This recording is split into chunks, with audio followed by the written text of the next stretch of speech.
Hello मेरे प्यारे बच्चों। एनसीईआरटी कक्षा 10 गणित में आप सभी का स्वागत है। जी हाँ, आज से हम जो गणित के 4 नंबर के सवाल हैं एग्ज़ाम में पूछे जाते हैं उन सभी का निपटारा करने वाले हैं, क्योंकि पेपर अब आपके बहुत करीब आ चुके हैं। तो एग्ज़ाम से रिलेटेड जो मोस्ट इम्पोर्टेंट है और मोस्ट रिलेटेड क्वेश्चन है, जितने भी आपको क्वेश्चन हाई स्कूल में देखने को मिलेंगे इस चैनल पर सारे मैं कवर करा दूंगा। तो अब आप यहाँ देख रहे होंगे, यहाँ मैंने आपको 3 क्वेश्चन दिखा रहा हूँ। ये तीनों क्वेश्चन इस वीडियो में कंप्लीट होने वाले हैं। तो पहला क्वेश्चन आप देखेंगे एपी का है। ये रहा एक एपी यानी कि समांतर श्रेणी में 50 पद हैं, जिसका तीसरा पद 12 है और अंतिम पद 106 है। इसका 29वां पद ज्ञात कीजिए। क्या नंबर का है? देखिए, पेपर में अब तक 4 मार्क्स का आ चुका है। क्लियर हो गया। अब अगला क्वेश्चन भी आपके सामने यही है। ये है आपका, यदि एपी के तीसरे और 9वें पद क्रम से है 4 और -8 हैं, तो इसका कौन सा पद शून्य होगा? एक आपका क्वेश्चन ये है। अरे एक आपका क्वेश्चन ये है, एपी में जो 3, 15, 27, 29 का कौन सा पद उसके 54वें पद से 132 अधिक होगा? तो ये क्वेश्चन एग्जाम में कई बार पूछे जा चुके हैं, तो मैंने सोचा क्यों ना मैं बच्चों के लिए वीडियो बना दूं ताकि वो परेशान ना हो। तो चलिए बिना किसी देरी के अब हम शुरुआत करते हैं एक एक क्वेश्चन की। तो माय डियर स्टूडेंट्स, देखते हैं इस क्वेश्चन को। तो चलिए ध्यान से देखिए इस क्वेश्चन को। तो इसमें देखा एपी में 50 पद है, यानी कि पदों की संख्या दे रखी है टोटल 50। तो आप यहाँ लिख सकते हैं एन बराबर, क्या लिख सकते हैं? एन बराबर। तो एन बराबर है मेरे प्यारे बच्चों पद। तो पहले लिखोगे आप हल। क्या लिखोगे? हल। तो एन बराबर कितना है? 50। समझ में आ गई। अगर जिसका तीसरा पद कितना है? 12 है। तो तीसरा पद क्या होता है ध्यान रखना, चूंकि आप सभी को एक फॉर्मूला पता है, ए एन बराबर होता है A plus N minus 1/2 D. ये होता है।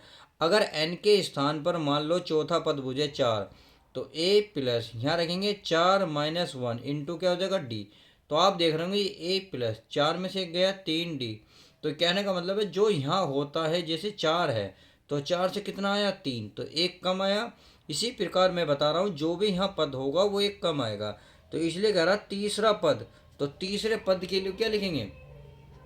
आप लिख सकते हैं, देखिए मैं लिख सकता हूं। तो तीसरा पद यहाँ लिखेंगे तीसरा पद, अर्थात A3 लिखेंगे। तो A3 के लिए क्या लिखेंगे? A+2D लिखेंगे। क्या लिखेंगे मेरे डियर स्टूडेंट? 3। क्यों? क्योंकि मैंने अभी सिद्ध कर गया था, ये फॉर्मूला होता है AN बराबर A plus N minus into D. अब आप खुद बताएं, n के स्थान पर यहाँ 4 है तो यहाँ कितना बन गया? 3। तो यो जो यहाँ होता है उससे एक कम होता है। ये मैं वही यहाँ बता रहा हूँ। यहाँ 3 है क्योंकि तीसरा कहा है तो हमने 3 न कहा। जब 3 न कहा तो 3 में से जैसे यहाँ 3 में एक घटाओगे तो कितना बचेगा? 2। और इसकी जो वैल्यू दे रखी है प्यारे बच्चों 12 दे रखी है। कितनी? 12। इसे समीकरण मान ली हमने एक। क्या मान ली? एक। अब देखो, और अंतिम पद 106 है। अंतिम पद का मतलब है लास्ट पद। अंतिम यानी कि एल की वैल्यू दे रखी है। और एल बराबर भी फॉर्मूला होता है A plus N minus 1 into D. अब एल की वैल्यू दे रखी है इनने 106। ए का मान कितना दे रखा है? नहीं दे रखा तो लिख लो। एन का मान कितना है? देखो एन का मान है 50। तो यहाँ मैं 50 में से एक घटाऊंगा तो कितना आएंगे? 49D आएगा। समझ में आ गई? या आप इसको ऐसे भी लिख सकते हैं, 49D प्लस ए बराबर 106। समीकरण क्या बन गई? 2। अब इस समीकरण को नीचे उतार लेते हैं क्योंकि ए डी वैल्यू हमें निकालनी है। तो हमारे पास A+2D है, तो उसे मैं लिख लेता हूँ। अच्छा, मैंने कुछ थोड़ा सा चूक कर दी। क्या कर दी? कुछ नहीं। इस ए को चाहे तो आप पहले लिख लो, A+49D बराबर 106। आप समीकरण इसे 2 मान लो। अब समीकरण एक उतारिए तो यह है A+2D। ये हमारे पास A+2D बराबर कितना है? 12। कितना है? 12। ये समीकरण प्यारे बच्चों एक। अब देखिए, आप जब इसे घटाएंगे तो इससे क्या होगा? चिन्ह बदल लो पहले। तो ये ए प्लस है, ये माइनस है, कैंसिल हो गए। यहाँ 49 है, 49D यहाँ माइनस के 2D, क्योंकि ये वाला चिन्ह देखा जाता है। तो 2D 49D में से 2D गए, कितना बचेगा? 47D बचेगा। कितना बचेगा? 47D। अब आप इसमें से 106 में से 12 घटाओगे तो ये बचेगा 94। समझ में आ गया? अब गुणा डी की गुणा में है 47। तो मल्टीप्लाई की चीज़ कहाँ ले जाओगे? डिवाइड में। तो ये बन जाएगा 49/47। सही है। अब 47 टू जा कितना हो? 47 टू जाता है 94। अर्थात आपने देखा डी का मान निकल के आया 2। क्या निकल के आया 2।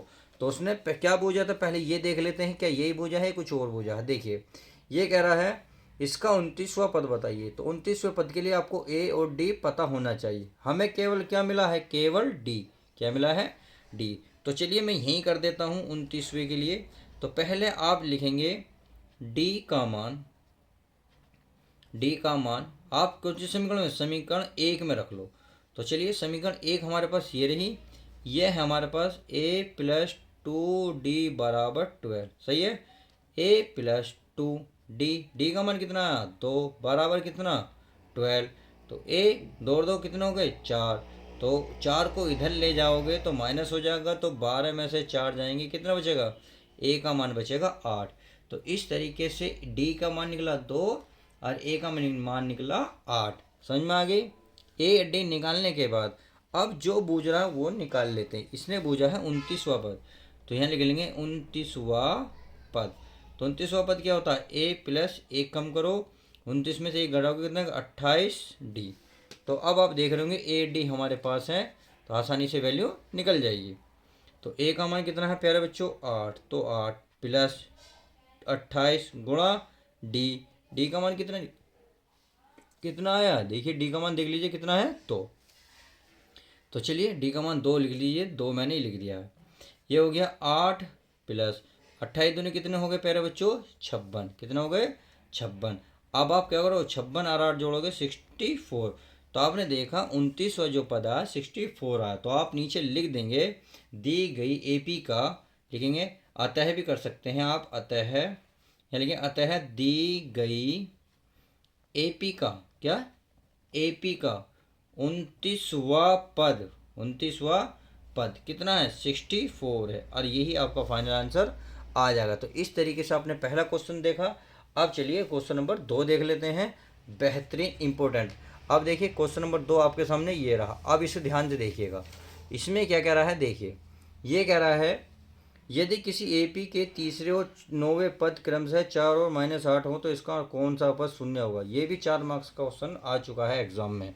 तो चलिए शुरुआत करते हैं। तो आपको इसमें मान लेंगे, पहले लिखेंगे हल। क्या लिखेंगे, हल। तो हल में लिखेंगे माना प्रथम पद, क्या लिखेंगे प्रथम पद बराबर ए तथा, फिर लिखोगे सार्वांतर। क्या लिखोगे सार्वांतर लिख दोगे। चलिए लिख लेते हैं, आपको तो सब पे आता ही है लिखना। सार्वांतर मान लेते हैं डी है, क्या है डी। अब देखिए क्वेश्चन में कहा तीसरा पद, तो प्रश्न अनुसार आप लिख सकते हैं या आप सीधा लिख सकते हैं एपी का तीसरा पद, या लिख सकते हैं सीधा तीसरा पद। अब तीसरा पद का मतलब है A3, क्या A3। तो तीसरा पद होता है a प्लस कितना है 3, 3 में 1 कम करो 2 और डी गुणा में बराबर कितना मेरे प्यारे बच्चों 4। तो 4 लिखेंगे, समीकरण करेंगे 1। सही है। और कह रहा है 9वां पद, चलिए 9वां पद भी लिख लेंगे, कोई दिक्कत नहीं, हम तो 9वां पद भी लिख लेंगे। 9वां पद, तो 9वां पद हो जाएगा, बताओ ए कितना लिखोगे a 9 बराबर a प्लस यहाँ 9 है तो 1 कम करोगे कितना हो जाएगा 8 डी बराबर कितना है -8। समझ में आ गई समीकरण 2। अब इन दोनों समीकरणों को हल करके आप ए और डी की वैल्यू निकाल लेंगे। तो चलिए निकालते हैं। हमें क्या करना है, इसके प्यारे बच्चों चिन्ह चेंज करने होंगे। ये प्लस है माइनस, प्लस है माइनस, प्लस ये माइनस है तो प्लस, ये माइनस का प्लस का कैंसिल हो गया। देखिए माइनस के 8 में से 2d जाएंगे, माइनस के 6d बचेंगे। सही है। अभी हो जाएंगे प्यारे बच्चों 12 और डी बराबर गुणा की चीज़ कहाँ जाएगी 12, यानी सॉरी बटे में आ जाएगी 12 के 6। तो ये डी से कितनी बार कटेगा 6 दूनी 12, तो डी का मान है -2। समझ में आ गया। अब जब डी का मान -2 आया तो आप क्या करेंगे, इस डी के मान को समीकरण 1 में रख लो। तो आप यहाँ लिख सकते हैं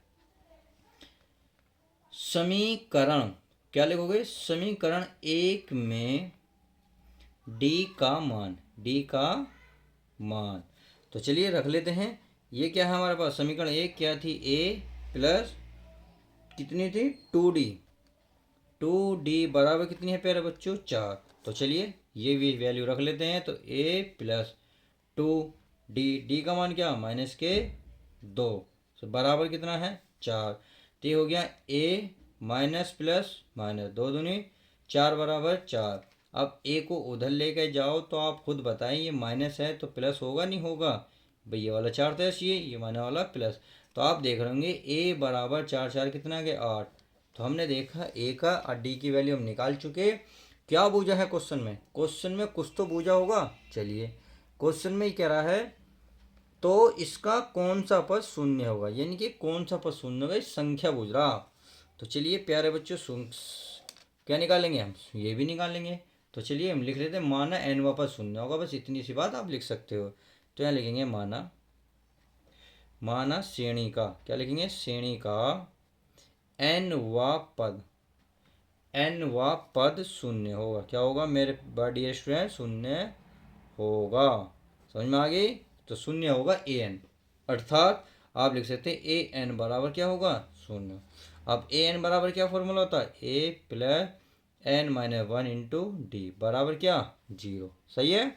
अब देखिए ए का मान निकाल कर लाए हम 8 प्लस एन हमें नहीं पता, ये हमें बूझ रहा है, डी का मान क्या था माइनस के, तो बराबर जीरो। ये हो गया हमारे पास 8, ये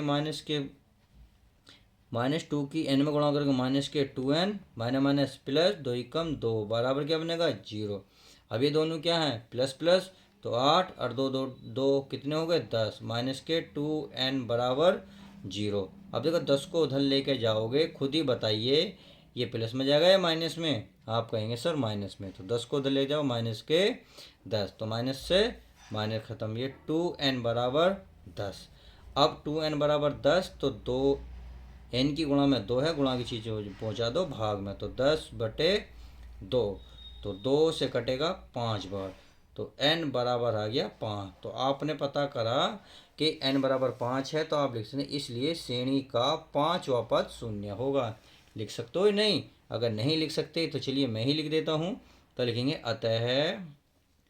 अतः एपी का, किसका, एपी का पांचवा पद शून्य होगा। क्या होगा माय डियर स्टूडेंट, शून्य होगा। और यही इसका फाइनल आंसर आ जाएगा। तो इस तरीके से आपने देखा, हमने क्वेश्चन नंबर 2 भी सोल्व करा इस वीडियो का। चलिए अब क्वेश्चन नंबर हम 3 ले लेते हैं, जो आपका फेवरेट है, बहुत ज़बरदस्त है। ये क्वेश्चन नंबर 3 है। ये देखिए ये क्या कह रहा है, कह रहा एपी का, जो एपी है 3 15 27 39 का कौन सा पद उसके 54वें पद से 132 अधिक होगा। बहुत सिंपल क्वेश्चन है, बहुत ज़बरदस्त क्वेश्चन है, कितनी बार क्वेश्चन पेपर में आ चुका है। तो चलिए अब लिखते हैं, मान लेते हैं। देखिए प्रथम पद क्या हो गया भाई, आप पहले लिखेंगे हल, क्या लिखोगे हल, तो क्या लिखोगे, हल में लिखोगे प्रथम पद, यानी कि ए बराबर कितना है 3। अगर मैं डी की बात करूं तो डी के लिए कोई सा भी पद लो, मान ले अगर आप 27 लोगे, इससे पहले कितना 15 है, तो 27 में से 15 घटाओगे, यानी कि 27 में से 15 घटाओगे तो बचे 12, कितने बचे 12, तो डी मिल गया। चलिए अब श्रेणी का करा 54वें पद से 132 अधिक है, कौन सा पद, तो पहले आपको 54वां पद तो पता हो। तो चलिए तो यहाँ लिखेंगे 54वां पद, यानी कि श्रेणी का, किसका, श्रेणी का 54वां पद क्या होगा, यानी कि 54वां पद जो होगा, लेकिन पहले 54वां पद निकाल लेते हैं, A54 बराबर क्या लिखोगे, A plus 54 minus 1 into D. अब देखिए ए का मान कितना 3 प्लस 54 में से एक गया 53, सही है, हर गुणा डी का मान कितना है 12। तो चलिए 3 प्लस 53 और 12 की जब मल्टीप्लाई करोगे आएगा 636। अब 636 में 3 को जोड़ोगे तो कितना हो जाएगा 639। तो 54वां पद जो आया 639। अब प्रश्न में क्या कहा, ये कह रहा कौन सा पद 54वें पद से 132 अधिक होगा। सही है। तो ये कह रहे हैं कौन सा, मान लेते हैं एनवा पद, क्या कर रहे हैं, मान लेते हैं श्रेणी का एनवा पद है। तो यहाँ लिख लूँ मैं, चलिए मैं लिख लेता हूँ। यहाँ लिखूँगा माना एपी का जो एनवा पद है, मतलब अभिष्ट, मान लेते हैं अभिष्ट पद एनवा पद है। सही है। तो प्रश्न अनुसार, अब यहाँ आप लिख सकते हो प्रश्न अनुसार, यानी कि यहाँ कर सकते हो प्रश्न प्रश्नानुसार कह रहा है, ये कह रहा है, देखिए प्रश्न में पढ़िए, कौन सा पद यानी कि nवें पद की बात करा 54वें पद से इतना अधिक है। तो मान लेते हैं ये nवा जो पद है वो 54वें पद से, कितने 54वें पद से 132 अधिक है, इतनी बात कह रहा है। चलिए जो क्वेश्चन में कहा वही हमने लिख लिया है, अर्थात आप लिखेंगे nवें पद को लिख सकते हैं an बराबर 54वां पद कितना निकाल है 639, अब प्लस कितना 132 अधिक है, जोड़ दो। अब an क्या होता है, an बराबर फॉर्मूला जानते हो, a plus n minus 1 into D बराबर, इन दोनों को जोड़ेंगे तो ये बैठेंगे 771। नोट दो, 11 6 3 6 3 3 6 7, सही है, ये इतना हो गया। अब आपको a की वैल्यू पता है कितनी थी, देखिए a की वैल्यू कितनी है 3, तो मैं यहाँ लिखूंगा 3 प्लस n हमें नहीं पता क्योंकि n के तो वैल्यू पूछ रहा -1 इंटू डी का मान कितना था प्यारे बच्चों 12 बराबर 771। अब इधर ये गुणा, देखिए इसे खोल लो, 3 प्लस 12 की n में गुणा होगी तो 12n, 12 की 1 में हो जाएगी तो 12 बराबर 771। क्लियर। देखिए अब ये माइनस है ये प्लस है, तो 12 में से अब 3 घटा दो, बताओ 12 में से 3 घटाओ तो कितना बचेगा 9 माइनस के और 771। अब ये माइनस के इधर जाके क्या हो जाएंगे प्लस, क्या बन जाएंगे प्लस। तो चलिए प्लस कर लेते हैं, ये है 12n बराबर 771 प्लस के 9, सही है। अब चलिए इसको क्या करते हैं हम जोड़ लेते हैं, क्या करते हैं जोड़ लेते हैं। हमने कोई मिस्टेक तो नहीं करी छोटी मोटी, देख लीजिएगा एक बार, क्योंकि अगर एक बार गलती हो गई तो ये हमसे हल होगा भी नहीं। तो चलिए कर लेते हैं, अब इसको जोड़ लो, ये हो गया 12n बराबर, ये हो गया 9, ये हो गया 780, सही है। या n बराबर 780 बटे में 12, 12 काट लो, 12 बार कितनी बार कट रहा, 12 पंजे 72, कितने बचेंगे प्यारे बच्चों 6 जीरो, इनके और 12 पंजे 60। तो आपने देखा n बराबर कितना आया 65, और उसने यही पूछा कि कौन सा पद है वो जो शून्य होगा, यानी कि कौन सा पद 54 से 132 अधिक होगा। भाई यही इसका फाइनल आंसर हो जाएगा। चाहो तो आप इसका लिख सकते हो कि श्रेणी का 65वां पद 54 पद से अधिक है, लिख दो। तो चलिए लिख लेते हैं, आप लिखेंगे अतः, क्या लिखेंगे अतः श्रेणी का 65 था, कौन सा था, हाँ जी ये 65 है ना 65, तो 65वां जो पद है 54वें पद से, कितने 54वें पद से, 54वें पद से कितना अधिक है 132 अधिक है, और यही आपका फाइनल आंसर आ जाएगा। तो इस तरीके से इस वीडियो में हमने 4 नंबर के क्वेश्चन देखे, टोटल 16 मार्क्स के क्वेश्चन देखे। अगर वीडियो आपको अच्छी लगी है तो प्लीज़ शेयर करें, चैनल को सब्सक्राइब करें। मिलते हैं नेक्स्ट वीडियो के साथ, जब तक के लिए दोस्तों माय डियर स्टूडेंट, मिलते हैं नेक्स्ट वीडियो के साथ।